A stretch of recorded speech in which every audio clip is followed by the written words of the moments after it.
اعوذ باللہ من الشیطان الرجیم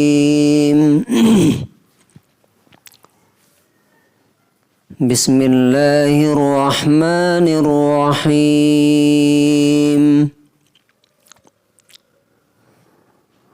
وَيَسْأَلُونَكَ عَنِ الْمَحِيضِ قُلْ هُوَ أَذًى فَاعْتَزِلُوا النِّسَاءَ فِي الْمَحِيضِ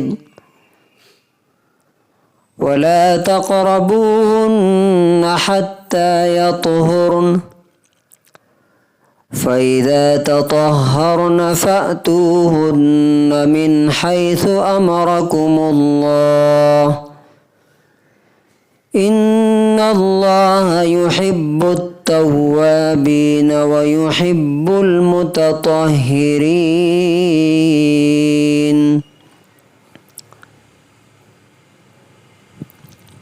سورہ بقرہ سورہ نمبر 2 آیت نمبر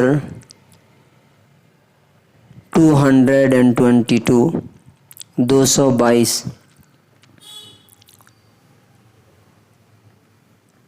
اور یہ لوگ آپ سے حیض کے بارے میں، ماسک دھرم کے بارے میں، منتھلی کورس کے بارے میں پوچھتے ہیں۔ آپ کہہ دیجئے کہ یہ ایک تکلیف ہے، بیماری ہے، گندگی ہے، لہٰذا تم حیض یعنی ماسک دھرم کے دوران عورتوں سے الگ رہو، بیویوں سے الگ رہو، اور جب تک وہ پاک نہ ہو جائیں تم ان کے پاس نہ جاؤ، اور جب وہ پاک ہو جائیں تو پھر ان کے پاس اسی طرح سے جاؤ جس طرح اللہ تعالیٰ نے تمہیں حکم دیا ہے۔ بے شک اللہ تعالیٰ توبہ کرنے والے، معافی مانگنے والوں اور پاک اور شدھ رہنے والوں کو پسند کرتا ہے۔ And they ask you about menstruation, monthly course. Say it is harm, so keep away from wives during menstruation, and do not approach them until they are pure. And if they have purified, when they have purified, then come to them from where Allah has ordained for you. Indeed, Allah loves those who are constantly repentant and loves those who are purify themselves, who purify themselves. یہ آیت جو ہے اکثر لوگ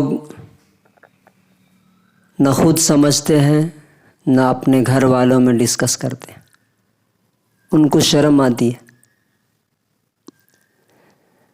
اور جب یہ نہیں سمجھتے ہیں تو کیا ہوتا ہے، یہ ایک نیچرل چیز ہے۔ جیسے ہمارے جسم سے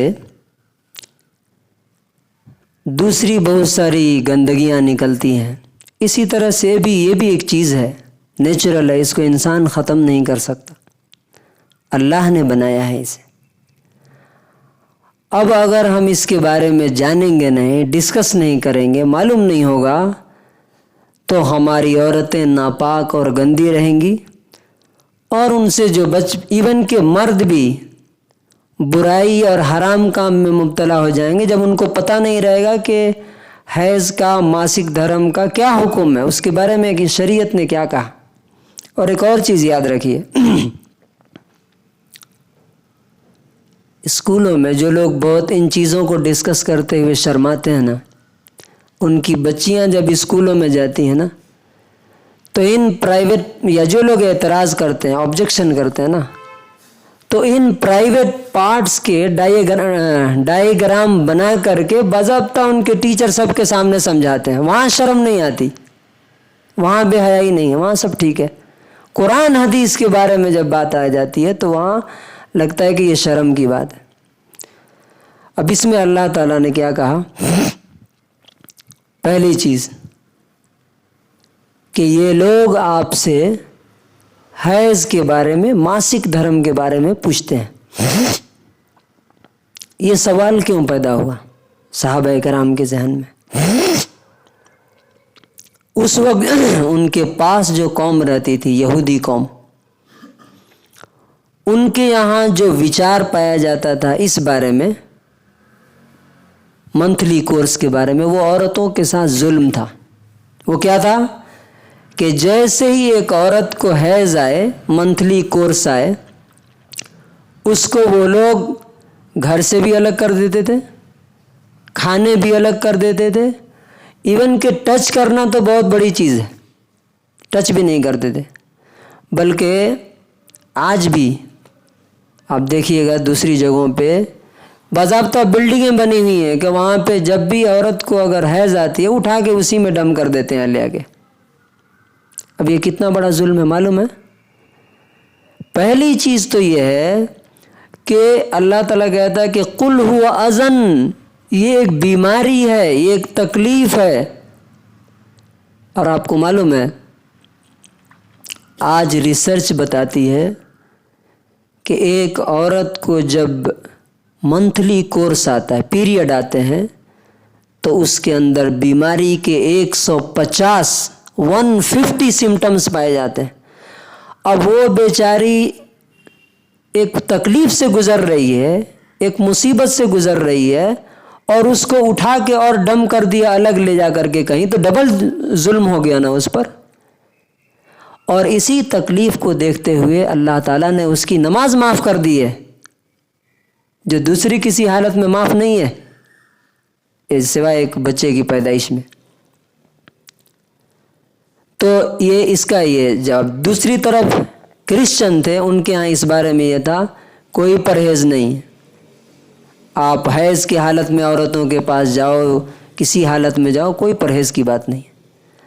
اور اللہ تبارک و تعالیٰ نے یہاں پہ اس کے بارے میں کلیئر حکم دیا، کیا کہ یہ ایک تکلیف ہے، بیماری ہے، لہٰذا تم حیض کی حالت میں بیویوں سے الگ رہو۔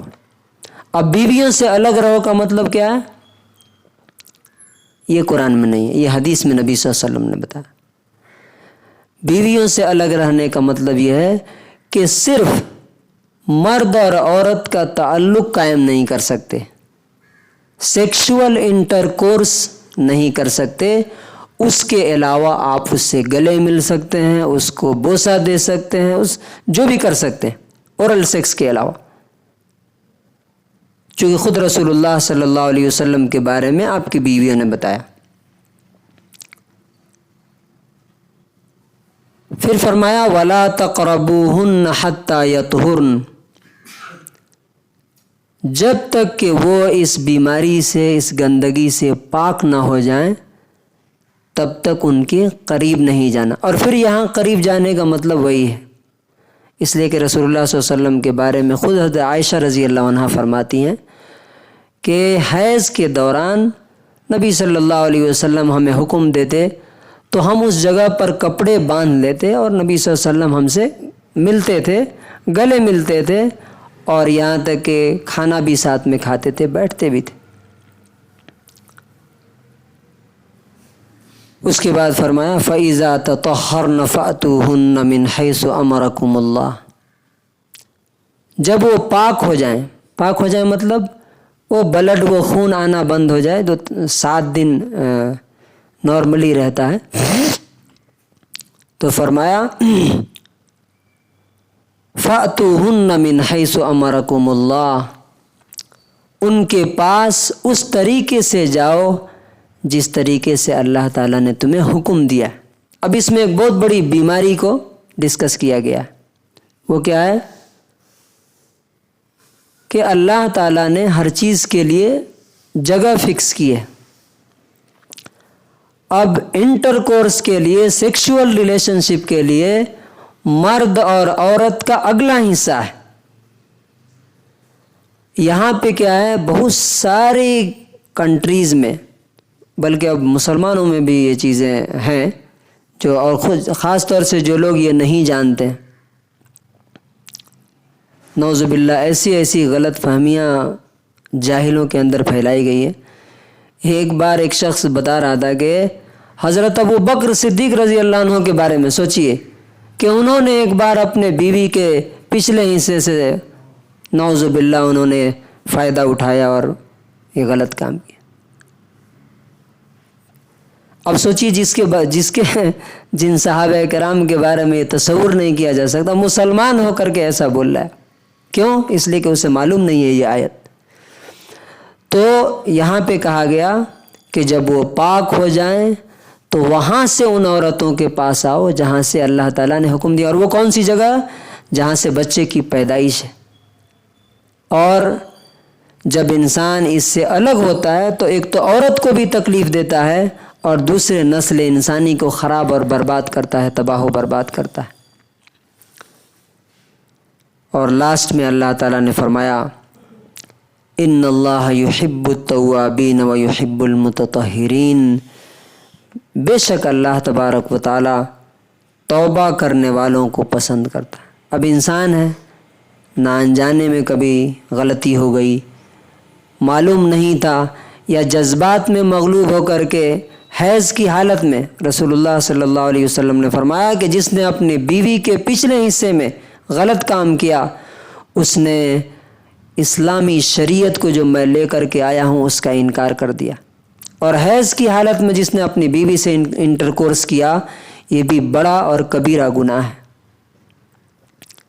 وَيُحِبُّ الْمُتَطَهِّرِينَ، اور اللہ تبارک و تعالی پاک صاف رہنے والوں کو پسند کرتا ہے۔ اب یہاں پاکی صفائی میں دونوں پاکی صفائی ہے، ظاہری جو گندگی ہے جو دکھ رہی ہے اس سے بھی پاکی صفائی، اور انسان کے دل کی بھی پاکیزگی کی، اس کا دل بھی پاک صاف ہو کہ اللہ تعالیٰ نے جو کچھ کہا، اب اس آیت میں جو کچھ کہا گیا ہے انسان اس پر عمل کرے، اس کا مطلب یہ کہ اس کے دل میں پاکی اور صفائی اور اللہ رب العزت کی محبت چاہتا ہے، تب وہ اس پر عمل کر سکتا ہے۔